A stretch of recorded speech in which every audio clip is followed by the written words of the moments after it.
ترکی کے صدر طیب اردغان نے مسجد اقصی کو ترکی کی سرخ لکیر قرار دی ہے۔ ترکی کے صدر طیب اردغان نے اس بات کا اعادہ کر ڈالا ہے کہ ترکی مسجد اقصی پر حملوں پر کبھی خاموش نہیں رہ سکتا اور اسرائیل سے حملے بند کرنے کا مطالبہ کرتا ہے۔ ترک صدر طیب اردغان نے مقبوضہ مشرقی بیت المقدس میں مسجد اقصی پر اسرائیل کے حملوں کی شدید مذمت کرتے ہوئے کہا کہ میں دکھ اور غصے کا اظہار کرنا چاہتا ہوں۔ طیب اردغان نے دارالحکومت انقرہ میں آج اپنے فوجیوں سے خطاب کرتے ہوئے حملوں کے سامنے ترکی خاموش نہیں رہ سکتا ایسا بیان دیا ہے۔ مسجد اقصی تک پہنچنا اور حرم شریف کی تقدس کو پامال کرنا ہماری سرخ لکیر ہے۔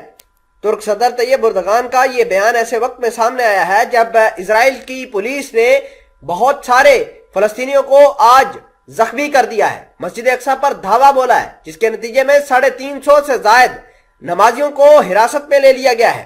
ناظرین اکرامی، اہم بات یہ ہے کہ یہ گھنونی حرکتیں حماس اور حزب اللہ کو اکسا رہی ہیں تاکہ وہ اسرائیل کے خلاف بڑا ایکشن لے سکیں۔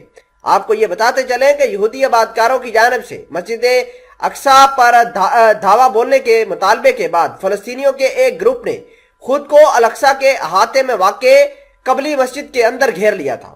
انہوں نے پولیس کو دروازے بند کر کے اندر جانے سے روکنے کی کوشش کی۔ قبلی مسجد کو گھیرے میں لے کر اسرائیلی پولیس مسجد کی چھت پر چڑھ گئی، کھڑکیوں کو توڑ ڈالا اور شروع میں اندر موجود فوجیوں کے خلاف صوتی بموں کا استعمال کیا گیا۔ مسجد میں کچھ لوگوں نے پٹاخے پھینک کر پولیس کے خلاف مذاکرات کرنے کی کوشش کی۔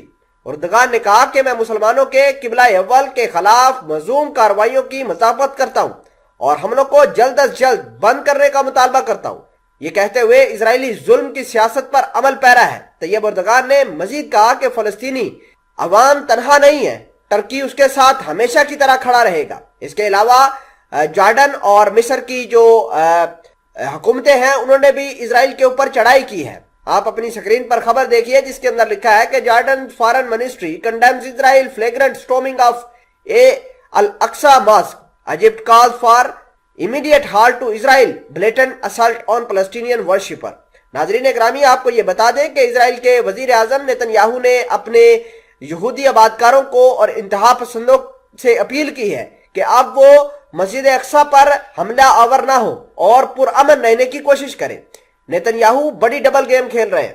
ایک طرف تو وہ انتہا پسندوں کو پرموٹ کر رہے ہیں، اپنی کابینہ کے اندر انتہا پسند جیسے کہ اعتمار بن گوئر ہے اس کو لا کر مسجد اقصی پر بار بار حملے کروا رہا ہے، اور دوسری جانب لوگوں کو دکھانے کے لیے اور دنیا کو دکھانے کے لیے اپنے انتہا پسندوں کو یہ کہہ رہا ہے کہ وہ مزید بیت المقدس اور مسجد اقصی کے اوپر حملے نہ کریں۔